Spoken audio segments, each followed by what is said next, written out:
All right, so some people had mentioned that having a Chapter 9 test review video for the last test was helpful. So optional video here. Today I'm just going to walk through kind of why these are some of the answers for the Chapter 10 test review. All right, so first one, two common methods for measuring the concentration of pollutant in fish tissue. Do the two methods differ on average? So you're applying both methods to the random sample of 18. So when you're applying both methods, both treatments to the same experimental units, in this case the 18 carp, that makes it paired data, so we run a paired t-test. If they would have taken the 18 carp and given 9 one of the treatments, given 9 the other treatment, then we would have done a 2-sample t-test if they would have been separate. But this one, paired. All right, second one. So we're using the following for questions 2 and 3. So study of road rage asked samples 596 men, 523 women about their behavior while driving. Based on their answers, each person was assigned a road rage score from 0 to 20. Participants were chosen by random digit dialing of telephone numbers. We suspect that men are more prone to road rage than women. Which of the following are the appropriate null and alternative hypotheses?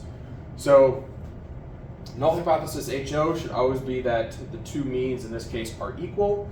Hypotheses should always be in terms of parameters, not statistics. So that would take off D and E, not in terms of X bar, has to be in terms of mu. And if men are more prone, that would mean the mean of the men would be greater than the mean of the women, so A. Question 3, assuming the conditions for inference were met, which of the following is the most appropriate conclusion to draw at the 0.05 level? So ran a 2-sample t-test, got a t-statistic of that. This case also gives us the p-value, which is what we need. So because this p-value is low, 0.0008 is less than 0.05, we would reject HO. So if we reject HO, there is convincing evidence for HA. So in this case, these were the hypotheses. So there is convincing evidence that men are more prone to road rage than women. Okay, so correct answer for 3 would have been A. Okay, so another option you may have been thinking of is D, we reject HO, men are more prone to road rage than women. Well, that rejecting HO just means there is evidence that men are more prone, not conclusively that men are more prone, so that's why D was incorrect.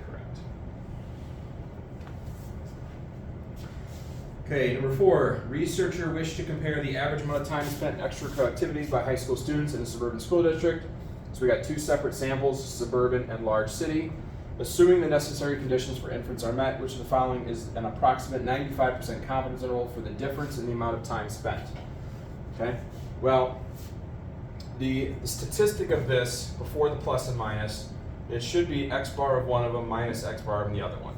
So they all should be, in this case, 6 minus 5. They all are. That doesn't really help us. What looks different here are, after we would have the statistic, we'd have the critical value T star. So what we're going to need to figure out is T star to figure out which one of these is correct. So we would get T star by doing inverse T.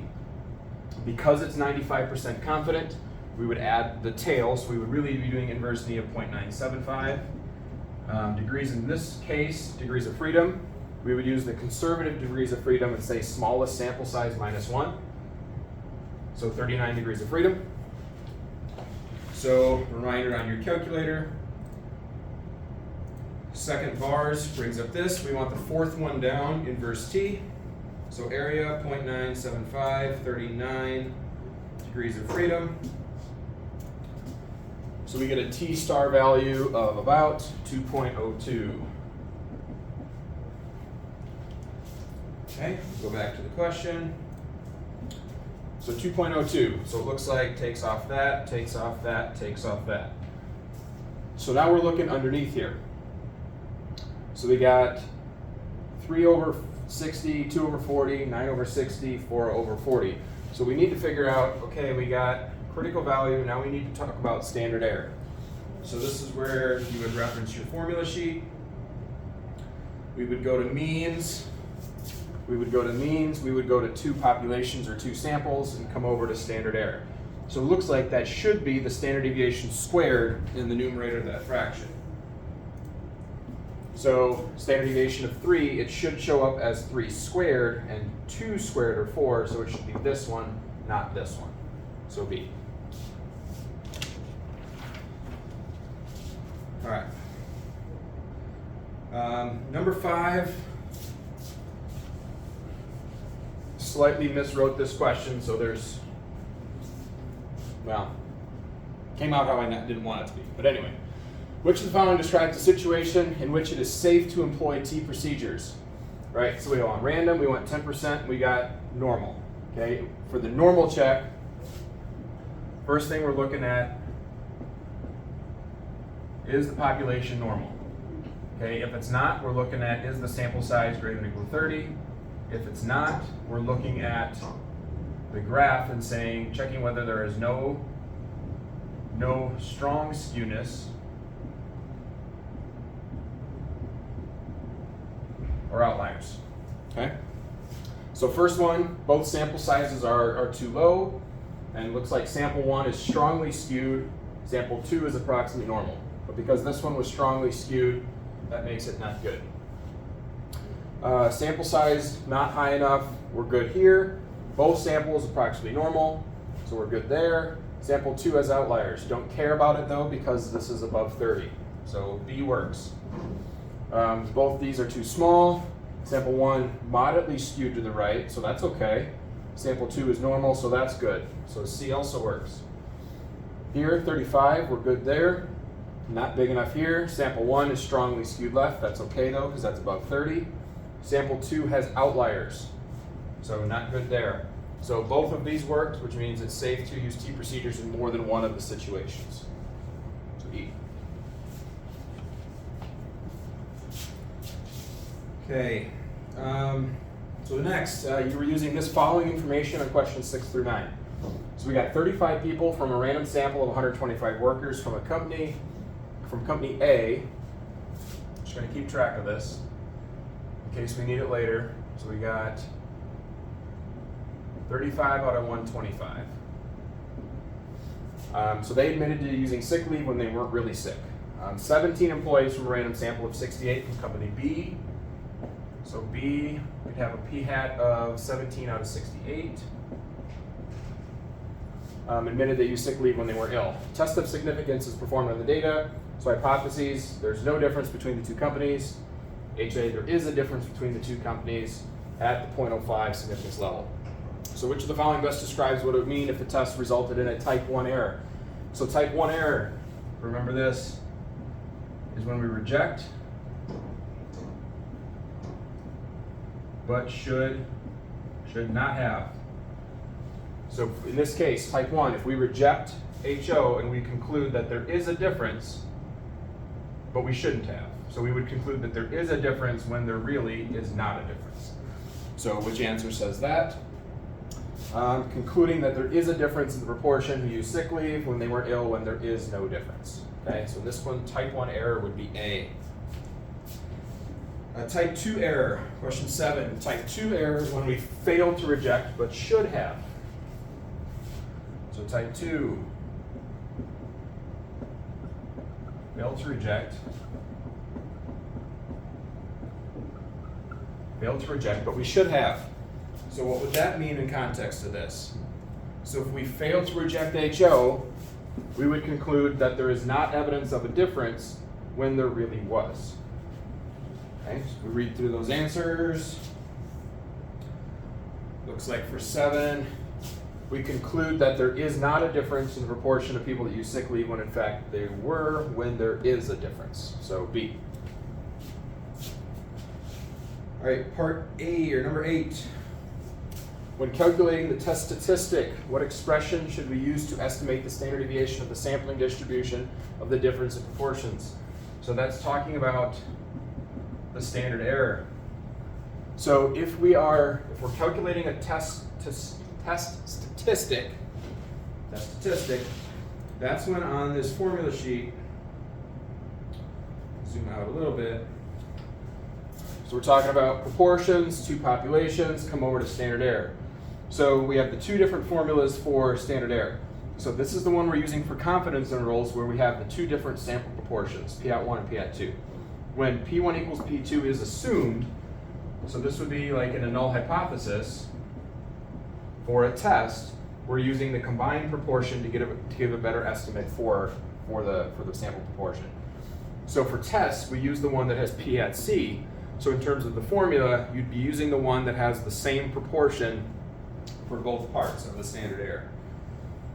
Okay, so over here, because this is a test statistic, these three are the only ones that are in the right form. This is trying to talk about means, not really relevant here.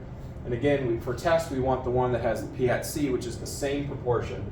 So we would want to use this one, okay? Because both of these are different. So we would want D.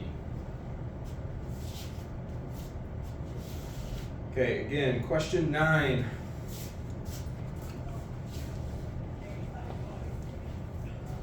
Question 9 here is still tied to this stuff. We were using this for questions 6 through 9.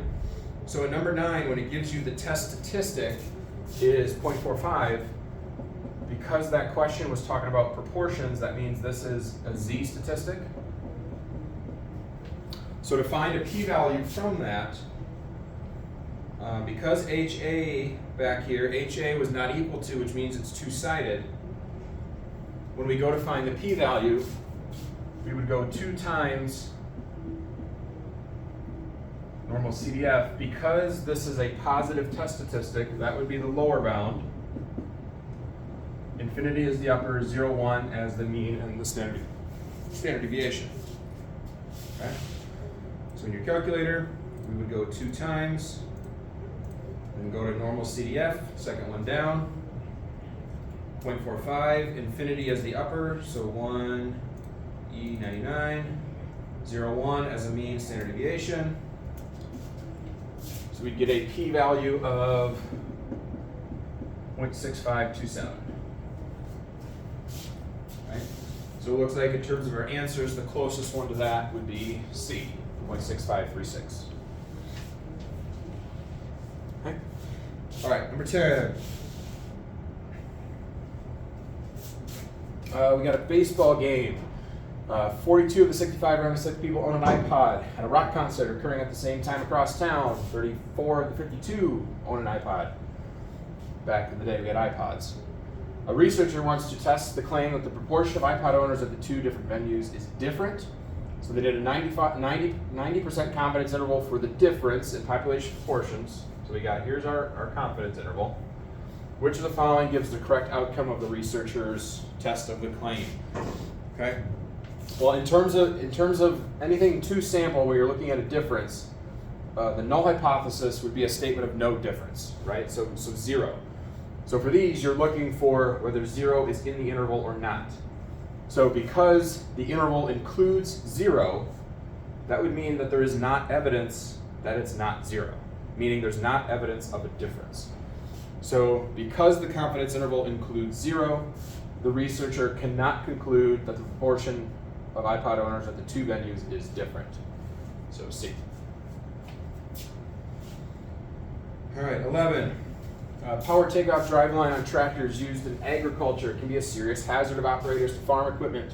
The driveline is covered by a shield in the new tractors, but the shield is often missing on older tractors. The two types of shields are the bolt-on and flip-up.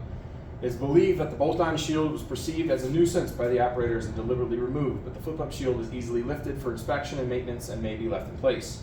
In a study by the U.S. National Safety Council, random samples of older tractors with both types of shields were taken to see what proportion of shields were removed. Of the 183 tractors designed to have bolt-on shields, 35 have been removed. Of the 136 tractors with flip-up shields, 15 were removed. So we want to perform a test. There's no difference in the proportions. The proportion of the bolt-on is greater than the proportion of the flip-up. Which of the following is not a condition for performing the significance tests? Okay. So conditions that would need to be checked. 2 independent or separate random samples. So that would need to be checked. Both samples were chosen at random. Yep. Expected counts and failures are large enough to use normal calculations. So this is this success and failure thing. That's the whole NP above 10, N1 minus P above 10. So you got successes and failures. So we need that. Populations are more than 10 times the corresponding sample sizes. So this is the 10%, 10 times sample size less than or equal to population size. So what we don't need is that both populations are normally distributed, right? The populations do not have to be normal as long as the sampling distribution is going to be normal. All right, number 12.